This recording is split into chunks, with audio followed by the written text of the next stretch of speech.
Tienes dos artículos nuevos. Uno de ellos, el primero, sostiene que Irán está desmantelando todo el ecosistema militar estadounidense. ¿Y qué argumento planteas en este artículo?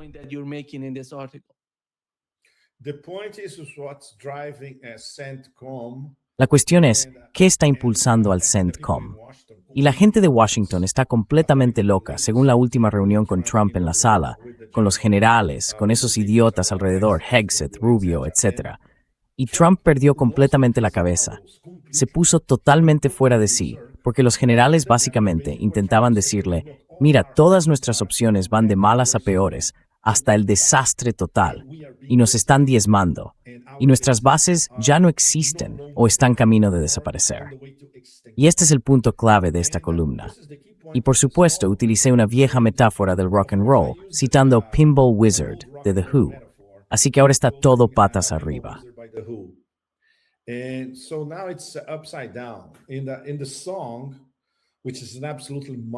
En la canción, que es absolutamente maravillosa, se habla de un chico joven que es un mago del pinball.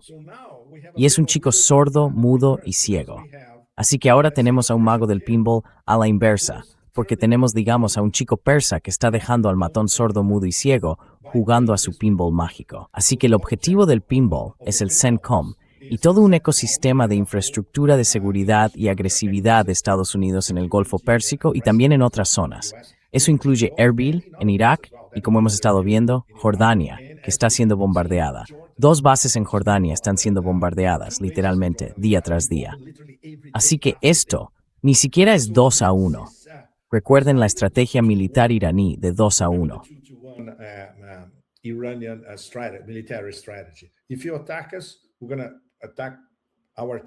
Si nos atacáis, vamos a atacar. Y nuestro ataque va a ser el doble. Ahora, todavía más. Y ahora ni siquiera están esperando a los ataques estadounidenses. Están tomando la iniciativa. Así que esto ha cambiado por completo el manual militar. Irán está pasando a la ofensiva. Es como si vieran que ahora tienen una ventana para infligir la máxima humillación a los estadounidenses, porque saben que esa ventana no va a durar muchísimo tiempo. Tarde o temprano, porque Trump está condicionado por los plazos y porque los iraníes, una vez más, están jugando con el reloj.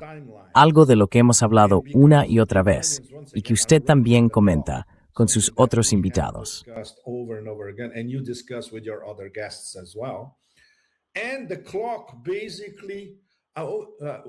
Y el reloj, básicamente, no diría que se ha parado, pero esos 5 segundos para la medianoche, en lo que respecta a este reloj concreto, llegan a mediados de agosto, es decir, dentro de poco, más de 2 semanas.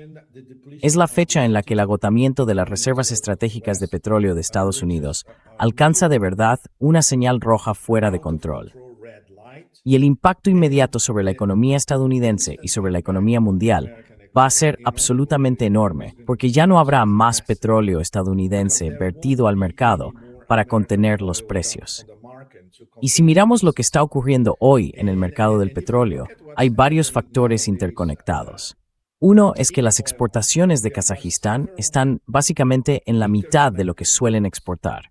Kazajistán es un gran exportador de petróleo, y las grandes compañías estadounidenses están implicadas en la exportación de petróleo de Kazajistán.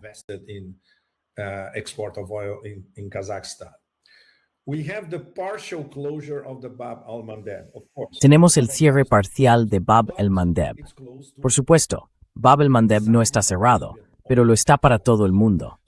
Las exportaciones de petróleo saudí tienen que pasar por un infierno de seguros, teniendo en cuenta que Lloyds no está asegurando a nadie que salga, por ejemplo, del puerto de Yanbu ni de otros puertos saudíes a través del Mar Rojo. Así que tienen que pagar un seguro adicional para pasar por el canal de Suez. ¿Tienen que pagar? El viaje prácticamente duplica su coste. Los costes, ya sabes, se están disparando, porque hay que circunnavegar África para llegar a Asia, y por supuesto prácticamente no se mueve nada por el estrecho de Hormuz. Lo que sí se mueve son petroleros seleccionados que van a China. Y hubo una excepción en las últimas 24 horas que fue bastante predecible en cierto sentido, pero es un caso aislado.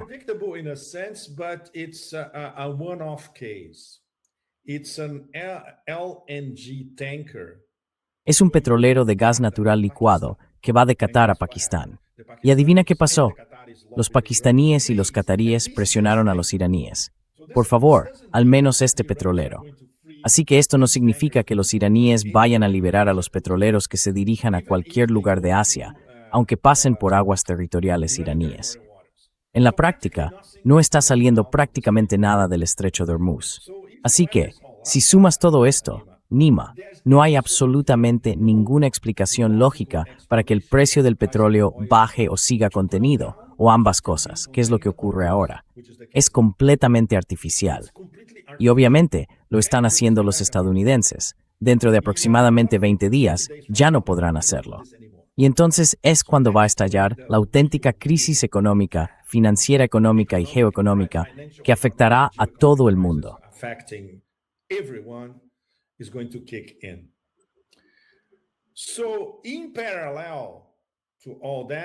Así que, en paralelo a todo eso, tenemos esta diezmación de la infraestructura estadounidense en todo el Golfo Pérsico, en los países del CCG, en Erbil, en Irak, e incluso hubo un misil que llegó también a Egipto.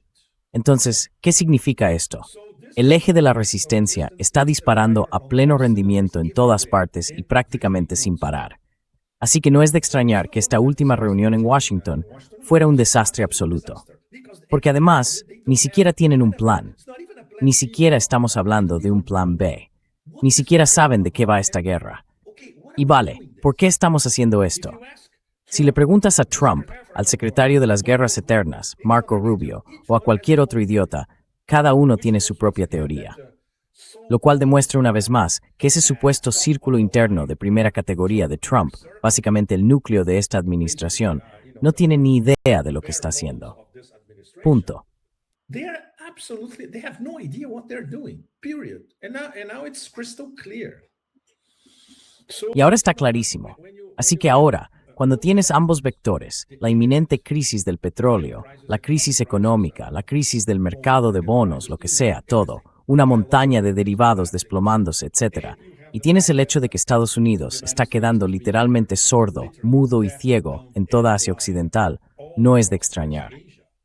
Y una vez más, seguimos en una pendiente muy resbaladiza, porque, teniendo en cuenta que el presidente de Estados Unidos es básicamente un megalómano narcisista trastornado, nadie sabe qué podría hacer u ordenar después. Puede ordenar algo completamente absurdo que sus propios generales se nieguen a ejecutar.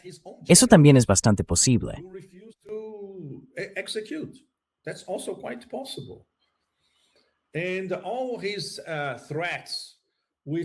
Y todas sus amenazas, que al parecer se han detenido durante las últimas 24 horas o menos de 48 horas, de bombardear a Irán hasta arrasarlo, de desatar las puertas del infierno, expresión suya, y todo eso, no han desaparecido. Siguen ahí como una opción, muy peligroso. Un momento muy peligroso. Pero yendo un poco más allá de lo que estamos hablando ahora, hay uno de los aspectos clave que me fascina por completo. El papel de Yemen ahora, el nuevo papel de Yemen en todo este drama. Y la conversación que tuve con uno de mis buenos amigos yemeníes, cuando me explicó por qué Yemen entra ahora en la conversación, literalmente, con este bloqueo frente a un bloqueo, pero un bloqueo solo contra Arabia Saudí.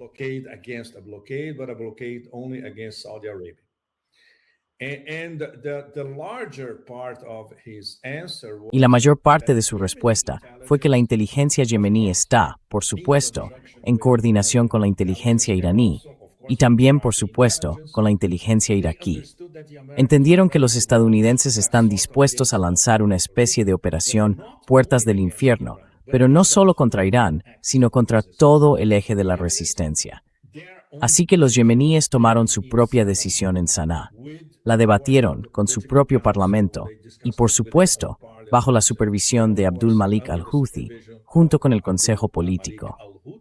De acuerdo, ahora empezamos nuestro bloqueo de Bab el-Mandeb, pero de forma selectiva.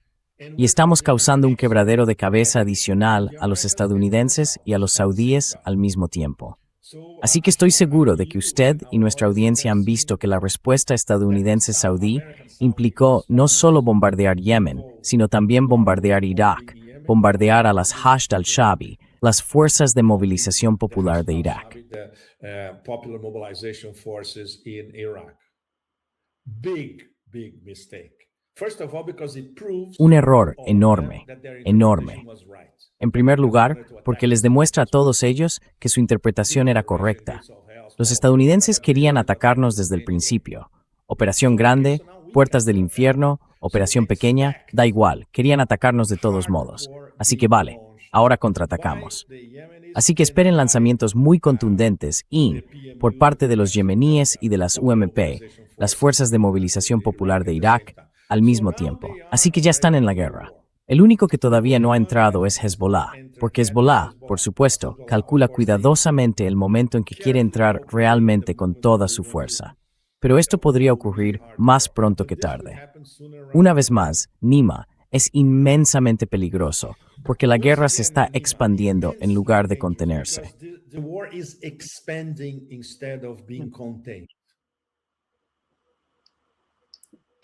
How do you find the role of Saudi Arabia and the way they're ¿Cómo ve el papel de Arabia Saudí y el hecho de que esté abriendo dos frentes, uno delante y otro detrás? ¿Por qué lo necesitan? ¿Lo están haciendo bajo presión de Estados Unidos o porque han llegado a algún tipo de entendimiento de que tienen que hacerlo? Porque no veo que pueda salir nada bueno para Arabia Saudí si quieren escalar esto. Van a quedar aplastados bajo los ataques de Irán o de Estados Unidos, porque los dos están luchando entre sí. Y existe una manera aplastada en medio.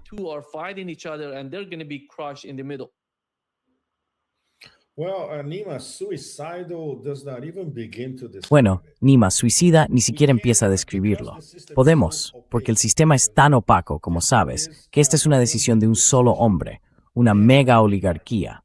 De acuerdo, hay una oligarquía familiar, por supuesto, pero solo hay una persona que decide, y es MBS.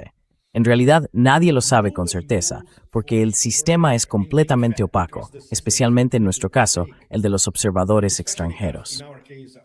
Es absolutamente imposible saber qué le llevó a tomar una decisión tan insensata. Si fue por mucha presión de los estadounidenses, si los estadounidenses le están diciendo, si no haces esto, te van a congelar el dinero, es bastante posible.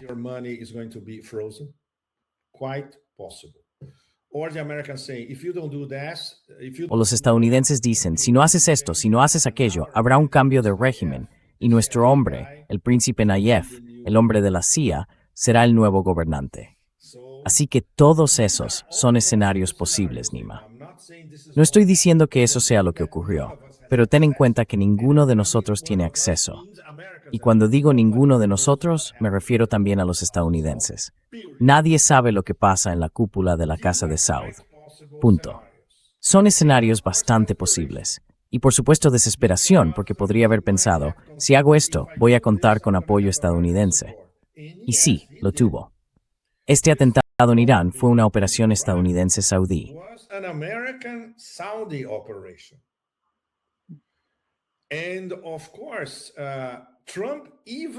Y por supuesto, Trump incluso mintió sobre esto.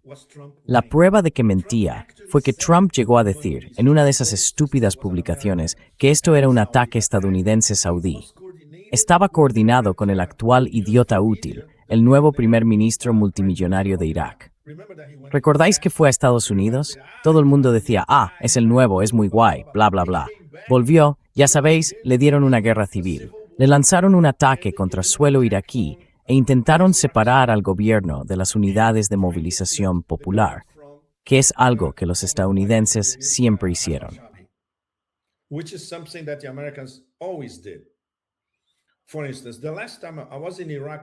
Por ejemplo, la última vez que estuve en Irak fue hace 2 años. El año pasado estuve en Irán, Líbano y Yemen, pero el año anterior también fui a Irak. Así que lo estupendo es que en los últimos 2 años conseguí visitar el eje de la resistencia en su conjunto. Aprendí mucho de ellos y aprendí mucho sobre los problemas internos, las contradicciones y demás de cada una de estas naciones. Por ejemplo, en Irak hablé con quien entonces era el anterior primer ministro, Sudani, un tipo muy agradable. Nos recibió en la oficina del primer ministro. Fue maravilloso. Nos trataron de maravilla. Nos enseñaron el lugar. Hablé con muchos de sus asesores. Por cierto, Nima, sus asesores son atlantistas, te lo puedes imaginar.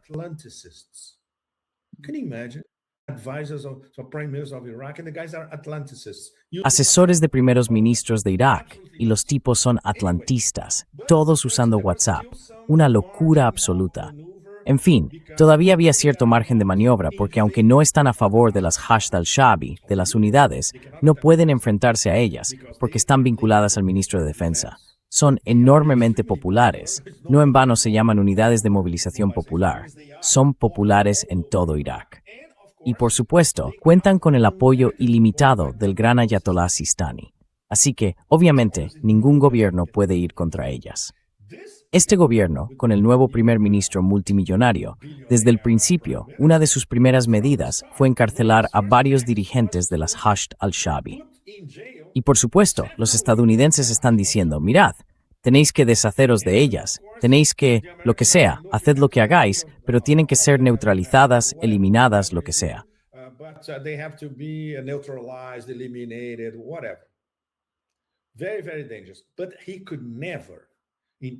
Muy, muy peligroso. Pero él jamás podría, bajo ninguna circunstancia, decir que sí a un ataque estadounidense saudí en suelo iraquí. Caería en 2 minutos. Habría un cambio de régimen en Bagdad en 2 minutos. Ya sabe, por parte de quienes recorren los pasillos del palacio.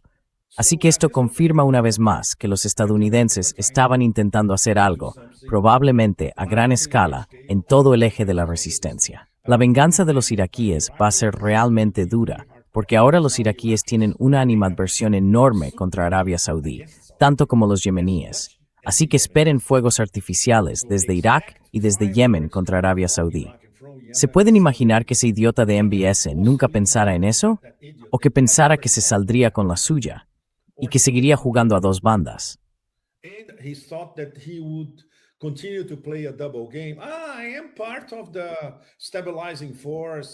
Formo parte de la fuerza de estabilización. Estamos hablando con Pakistán, con Egipto, con Turquía. Estamos a favor del desarrollo pacífico, del memorando de entendimiento. Tonterías, tonterías. Ya no puede seguir cubriéndose. Ahora está claro que tiene su propio juego agresivo contra buena parte del eje de la resistencia. Aunque respecto a Irán están en un segundo plano, porque los pakistaníes les dijeron no hagáis ninguna estupidez con Irán, porque nosotros, Pakistán, somos los mediadores. Aunque tenemos un acuerdo militar con vosotros, un pacto que por cierto se reforzó hace solo unas semanas, si empezáis algo absurdo, no contéis con nosotros para ayudaros. Y esto nos lo confirmaron a Larry y a mí, los mediadores pakistaníes. Les dijimos a los saudíes que se contuvieran, pero eso fue antes de este ataque contra Irak, Nima. Así que eso cambia completamente la ecuación.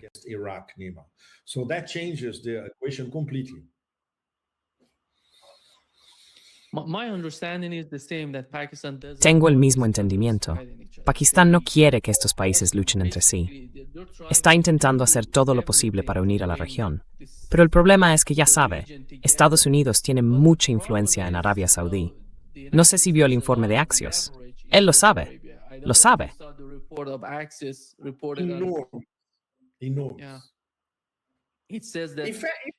Sí, bueno, tú lo sabes, Nima. Todo lo relacionado con Arabia Saudí es falso. Literalmente todo es falso. Empezando por las cifras, hay unos 20 millones de árabes en Arabia Saudí aproximadamente. Me gusta citar estas cifras para distintos públicos, para que la gente de todas partes pueda hacerse una idea de lo falso y lo frágil que es todo el entramado saudí. Así que tenemos más o menos 20 millones de árabes, de tribus diferentes, algo muy importante. Más de 100 tribus que históricamente han estado en guerra entre sí. Solo se mantienen más o menos en paz por la mano de hierro del aparato de seguridad de la Casa de Saud, por supuesto, con MBS a la cabeza. Así que, bueno, digamos que son más o menos 20 millones frente a la Casa de Saud. Podemos decir con seguridad que probablemente más del 90% de la población de esas tribus enfrentadas.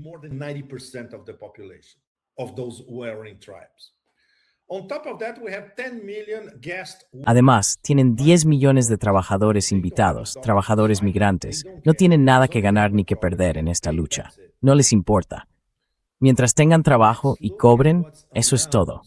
Veamos qué hay alrededor de Arabia Saudí. Tienen 40 millones de yemeníes, fuertemente armados y muy hostiles hacia Arabia Saudí, incluida su frontera. Yo estuve cerca de la frontera el año pasado. Estaba a unos 120 kilómetros de la frontera saudí. Está muy, muy cerca. Y siempre le decían a nuestro pequeño grupo, sí, en muchos casos somos primos. Para nosotros, esta frontera no existe. Hacemos negocios entre nosotros constantemente. Ya saben, importamos cosas de Arabia Saudí a través de estas fronteras. Pero si algún día hay una desestabilización en Arabia Saudí, esta gente, nuestros primos al otro lado de la frontera, no van a defender a su gobierno.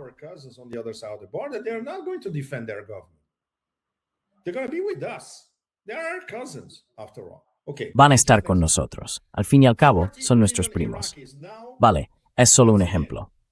40 millones de iraquíes ahora, una vez más, muy, muy enfadados con Arabia Saudí y muy bien armados. Esto no es definitivo, pero las Hashd al-Shaabi, las distintas milicias que componen las Hashd al-Shaabi y otros grupos están tan bien armados, si no mejor armados, que Hezbollah. Y tenemos a 90 millones de iraníes que miran a Arabia Saudí y dicen, no, tenemos que darles varias lecciones. ¿Hay alguna posibilidad viable de que esto siga adelante en Arabia Saudí? Claro que no. Solo hace falta, ya sabe, una chispa en algún lugar y todo podría derrumbarse incluso en cuestión de días. Así que MBS y la gente que le rodea están jugando con fuego.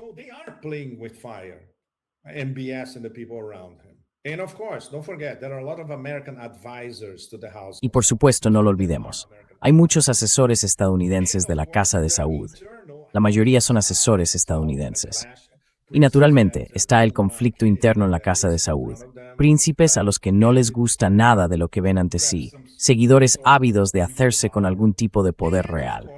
Y una vez más, el candidato favorito de la CIA para gobernarlo todo, el príncipe Nayef, que por cierto, digamos que, por expresarlo de la forma más diplomática posible, está de hecho bajo algún tipo de arresto domiciliario. Así que es enormemente frágil. Es un castillo de naipes, completamente frágil. Y entonces deciden meterse en una guerra en dos frentes, Nima contra Yemen y contra Irak. ¿Cómo podría tener eso algún sentido? Ni hablar.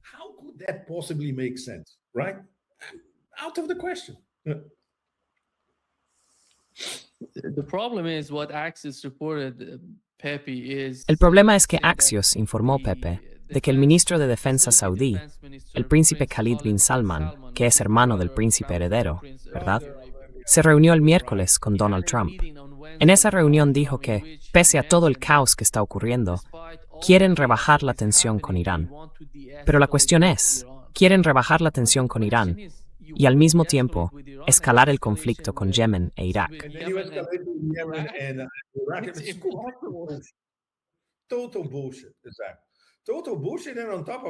Una completa mierda. Una completa mierda.